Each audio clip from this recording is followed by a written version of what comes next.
오늘 본문 바로 앞절에는 우리가 잘 아시는 그 변화산 사건의 이야기가 펼쳐지는 것을 우리가 알 수 있습니다. 초자연적인 예수님의 그 모습이 변화되는, 그리고 아름다운 빛이 쏟아지는 그 모습 가운데 엘리야와 모세가 바로 예수님과 대화하는 그 모습이 나오게 되고, 베드로 그리고 야고보, 요한은 이 장면을 보자 그 산 위에서 내려오기를 너무나도 싫어하여서 거기다 초막셋을 짓고 거기에 머물고 살기를 원하였습니다. 그러나 여러분, 예수님께서 그 변화산의 영광을 이 제자들에게 보여주셨지만 이 영광을 경험한 제자들은 산 아래로 내려와야만 했습니다. 여러분, 이 사실이 참 중요합니다. 우리가요, 산 위에서 영광을 보지만 우리가 영광을 본 까닭은 산 위에 머물러 있기 위함이 아니라 바로 산 아래에 내려오기 위함이라는 것이죠. 여러분, 예수 그리스도의 복음은요, 속세를 떠나서 산 위에 머무는 그런 도피적인 신앙이 결코 아닙니다. 도망가는 신앙이 아니죠. 세상 종교는 구별을 좋아합니다. 그래서 영험한 자는 산 위에 머물러 있고 특별한 경험을 하면 산 위로 올라가게 됩니다. 영매가 되고 신령한 사람이 되면은 구별을 하게 되는 것이죠. 하지만 예수 그리스도께서는 무엇이라 말씀하셨습니까? 내가 죄인을 찾으러 왔다라고 말씀하십니다. 내가 구원하러 왔다라고 하십니다. 주님은 하늘로부터 우리를 찾기 위하여 내려오셨습니다. 즉 예수 그리스도의 복음은 이 거룩한 하향성이 있는 그 모습이라는 것입니다. 우리가 먼저 되었다 하면, 우리가 먼저 그 빛을 경험했다가 하면 우리는 산 위에 머물러 있는 신앙이 아니라 세상으로 나아가야 될 줄 믿습니다. 우리는 복음이 필요한 자들에게 나아가야 된다는 것이죠. 왜냐하면 하나님의 흐름은 위로부터 아래로 내려오는 흐름이기 때문에 그렇습니다. 사실 이 변화산 사건은 예수님이 제자들에게 보여주시는 격려의 사건입니다. 고난과 죽음을 통과할 때, 그 십자가를 통과할 때, 자신을 부인할 때 훗날 우리 가운데 임할 그 부활의 영광, 하늘의 영광을 그분의 제자들에게 미리 맛보여 주신 것이죠. 그러한 시간들을 보여주신 이후에 이제 제자들과 예수님께서 산으로 내려오셨습니다. 그런데 우리의 마음은 어떻습니까? 산 아래로 내려오는 것을 싫어합니다. 산 아래로 내려오는 것을 불편해합니다. 왜냐하면 우리가 너무나도 잘 알고 있어요. 산 아래는 무엇이 우리를 기다리고 있죠? 죽음과 같은 사건들이 우리를 기다리고 있기 때문에 그렇습니다. 그것이 바로 우리가 오늘 함께 읽은 14절 이하의 사건들입니다. 그들이 내려와 보니까 지금 어떤 사건들이 펼쳐져 있습니까? 한 아이가, 그 간지를 앓고 있는 아이가 있어요. 근데 스스로의 몸을 주체하지 못하고 자꾸만 이 아이가 불에 들어가고 물에 빠지고 곳곳에 몸을 부딪힘으로 말미암아 몸 곳곳에서는 화상과 타박상과 멍이 들어있고 정말 죽음과 같은 고통을 겪고 있는 상황인 것입니다. 정말 이 상황 가운데서 그 아이의 아버지가 그 예수님의 제자들 가운데 나와서, 예수님은 산 위에 올라가시고 안 계시니까 그 남은 9명의 제자들에게 제발 우리 아이 좀 살려주십시오 라고 간청을 한 것입니다. 사실 얼마 전에, 이 사건이 나오기 얼마 전에 예수님께서 제자들과 함께 전도 여행을 떠나십니다. 그리고 그 전도 여행 가운데서 제자들이 어떤 일들을 경험하죠? 그들이 귀신을 쫓아내고 병을 고치는 그 사건을 경험했기 때문에 이들이 아마 자신만만했을 것입니다. 그래서 데려오십시오, 고쳐주겠습니다 하고서 귀신아 나가라 나가라 했습니다. 그러니까 귀신이 나가지 않고 어떻게 된 거예요? 그냥 멀뚱멀뚱 제자들을 바라보고 있는 것입니다. 아무런 역사가 나타나지 않는 것입니다. 그것에 대해서 이 아버지가 예수님께 이렇게 말합니다. 우리 16절 말씀인데 이렇게 나와 있습니다. 내가 주의 제자들에게 데리고 왔으나 능히 고치지 못하더이다. 수많은 군중들이 그들을 둘러싸고 있고 제자들을 어떻게 고치는가 바라보고 있는 상황 가운데 굉장히 민망한 상황이 연출된 것이죠. 근데 바로 이때 예수님께서 이렇게 말씀하세요. 17절 말씀인데 같이 한번 읽어보도록 하시겠습니다. 시작.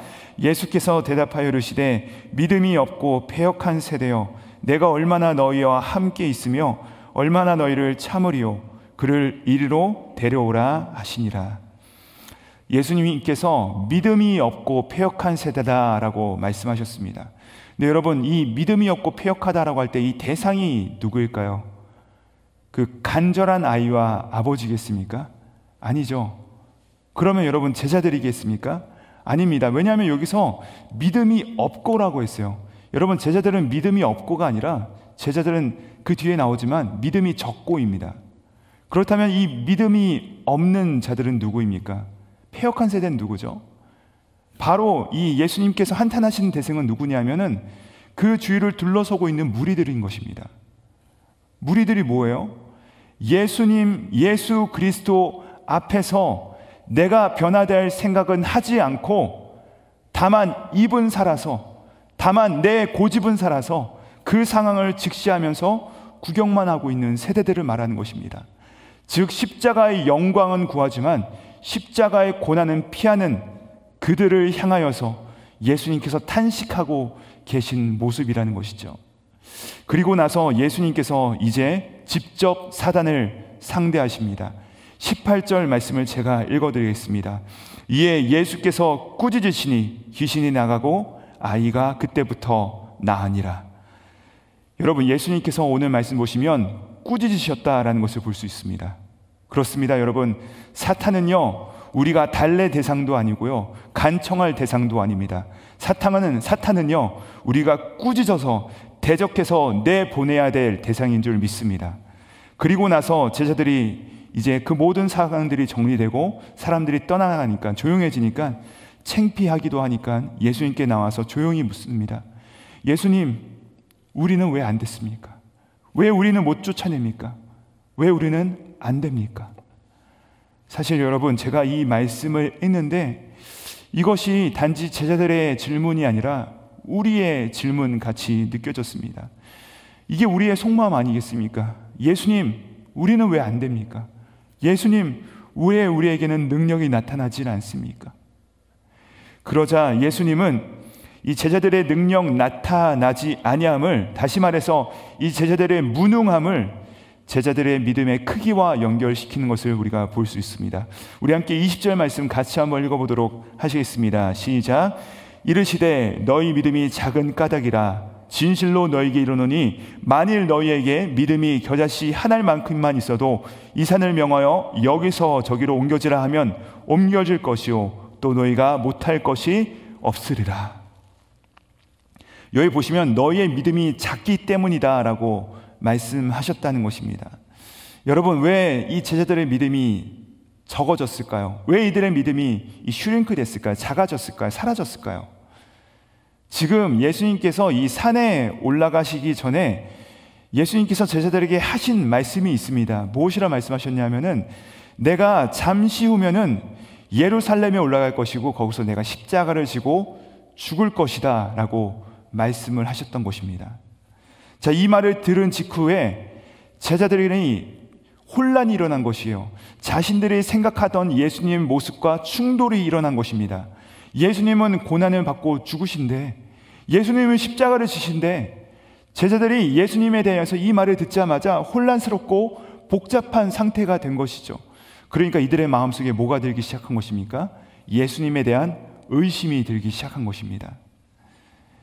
우리 능력이 있는 하나님의 백성들도요, 그 마음속에 의심이 들면은 아무것도 못합니다. 여러분, 의심이 무엇입니까? 의심이란 마음이 나눠진 것을 말하는 것입니다. 두려워하고 염려하고 근심하니까 아무것도 하지 못하게 되는 것입니다. 하나님은 변함이 없으시죠. 그분은 항상 신실하시죠. 그분만을 바라보면 우리 가운데 의심이 들지 않습니다. 하지만 그 마음 가운데 의심이 들어갔다, 이 말은 무엇을 말하는 것이죠? 내가 죽지 않았다는 것입니다. 내가 여전히 살아있다는 것을 말하는 것이죠. 이게 바로 신앙과 신념의 차이라는 것입니다. 신앙은 무엇입니까? 하나님의 말씀과 그분의 신실함에 나를 의탁하는 것이 바로 신앙이라면, 그러면 여러분, 신념은 무엇이죠? 신념은 똑같이 믿는 것처럼 보이지만 하나님을 믿는 것이 아니라 내가 믿고 있는 바를 믿는 것입니다. 즉 나를 믿는 것입니다. 근데 문제는 무엇이요? 내가 흔들려 버리는 것이에요. 내가 흔들려 버리니까 신념이 상황이 좋아 보이면 믿음과 유사해 보이지만 상황이 안 좋아 보이면 이 신념도 흔들려 버리게 되는 것입니다. 그러니 제자들은 지금 의심이 들어가서 신앙이 아니라 나를 중심으로 예수님의 말씀을 선택한 그 신념화된 모습 가운데 서 있는 것입니다. 그러니까 아무런 능력이 나타나지 않는다는 것이죠. 후에 사도행전 3장에 가보시면 베드로와 요한이 이 다리가 불편한 자를 만나게 되고 그를 고치는 사건이 나오게 됩니다. 자, 못 걷는 이가 있습니다. 만약에요, 내 능력으로 고친다면, 내 어떠함으로 고친다면 나는 불안할 것입니다. 왜냐하면 10번을 고친다고 할 때 마지막 10번째 고침이 안 일어난다면 나의 능력 없음이 드러나게 될 것이기 때문에 그렇습니다. 의심이 되고 불안할 것이에요. 하지만 여러분, 고치는 능력, 치유하는 능력, 그 능력이 내게 있는 것이 아니라 무엇으로 치유하는 것입니까? 신앙으로 치유하는 것입니다. 능력으로 치유하는 것이에요. 그러니까 베드로가 무엇이라 선언해요? 은과 금은 내게 없거니와, 나에게는 없어요. 근데 내게 있는 것을 내게 주노니, 무엇을 준대요? 나에게 무엇이 있어요? 나사렛 예수 그리스도의 이름으로 일어나 걸으라 라고 하는 것입니다. 즉 내가 하는 것이 아니라 하시는 분은 나사렛 예수 그리스도시니까 그 이름으로 일어나 걸으라 라고 선언을 하는 것이죠. 자, 내 상태가 아니라 주님의 이름으로 걸어라. 이것이 바로 신앙이라는 것입니다. 그러니까 우리에게 고난이 올 때 신념은 없는 절대로 통과 못합니다. 신념은요 반드시 흔들려 버립니다. 하지만 신앙으로 통과할 수 있다는 것입니다. 나사렛 예수 그리스도의 이름으로 명하노니, 사실 우리의 마지막 순간도 마찬가지 아니겠습니까? 여러분 얼마나 두렵겠어요. 그 인생의 마지막의 순간에 그 길을 건너갈 때 나의 공로로 내가 얼마나 잘 살았는지, 내가 얼마나 참 잘 믿었는지, 그것으로 우리가 견디려고 하면, 그것으로 넘어가려고 하면 다 무너져 버릴 것입니다. 그러나 예수 그리스도의 십자가의 공로가 나를 구원하셨다, 나 믿노라, 나 믿노라, 그 보혈 공로를, 이 노래를 하면서 그 죽음을 통과하는 것이 바로 이 신앙이라는 것입니다. 그러므로 우리의 최고의 적은 누구입니까? 저 사람이 아니라 나입니다. 내가 바로 최고의 적이에요.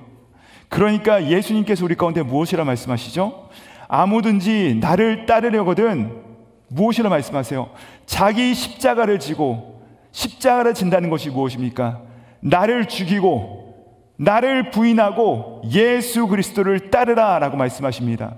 왜냐하면요, 우리는요 살아있으면 살아있을수록 무능해지는 존재가 바로 우리의 인생이기 때문에 그렇습니다. 이렇게 믿음이 없으면 어떤 일이 발생하느냐? 기도가 나오지 않습니다. 그래서 사실 오늘 본문 말씀 21절에 보면 없음이라 나오는데, 성경 말씀 보면은 밑에 나눠주라고 해서 이렇게 쓰여 있습니다. 기도와 금식이 아니면 이런 유가 나가지 아니하니라 라고 나와 있고요. 또 같은 사건을 다루고 있는 이 마가복음에서는 명확히 나오죠. 기도 외에는 이런 종류가 나갈 수 없느니라. 여러분, 기도로 하나님께서 모든 것을 할 수 있다는 그 믿음이 있으니까 기도를 하는 것이고요. 마찬가지죠. 금식도 마찬가지입니다. 기도 중에 특별히 이 금식이 무엇이죠? 우리는요 먹어야 힘이 나는 존재인데, 이 먹는 것을 끊는다는 것은 나를 더 약하게 만드는 것입니다. 나를 더 부인하는 것입니다. 그런데 역사가 나타나는 것이에요. 뭐예요? 내가 아니라 하나님께서 역사하신다는 것을 고백하는 것입니다. 즉 기도와 금식은 주님밖에 없습니다 하고 나를 부정하는 모습이며 나를 부인하는 모습이고, 이때 바로 하나님께서 역사하시는 능력이 나타나게 된다는 것입니다. 사랑하는 여러분, 오늘 말씀을 정리합니다. 오늘 이 아침에 우리가 다시 한번 구해야 될 것이 무엇이겠습니까? 우리가 다시 한번 기도해야 될 것이 무엇이겠습니까? 우리가 정직하게 우리 자신을 살펴볼 때 내 안에 주님 믿음이 없습니다. 주님, 내가 자꾸만 신념 가지고 살려고 합니다. 하나님, 내가 자꾸만 신념화된 신앙을 가지고 주님 앞에 나오는데, 주님 이 아침에 나를 불쌍히 여기시고 믿음을 부어주십시오. 주님을 바라보게 해주십시오. 그리하여서 세상이 설정한 이성과 상식과 이 경험의 틀을 뛰어넘는 그 하나님의 역사하심에 나를 동참시킴으로 말미암아 믿음 없는 이 시대를 깨우는 우리 교회, 또 우리 자신이 낼 수 있도록 나를 사용하여 주시옵소서라고 하나님께 결단하며 승리하시는 오늘 하루 되시기를 우리 구주 예수님의 이름으로 축복합니다. 기도하시겠습니다. 하나님 아버지, 믿음의 능력, 성령의 능력으로 살아가는 주님의 백성들 되게 하여 주시옵소서. 우리들이 그리스도의 능력으로 이 시대를 깨우는 믿음의 사자들 되게 하여 주시옵소서. 십자가 위에서 믿음을 부어주시는 예수 그리스도 이름 받들어 기도드립니다. 아멘.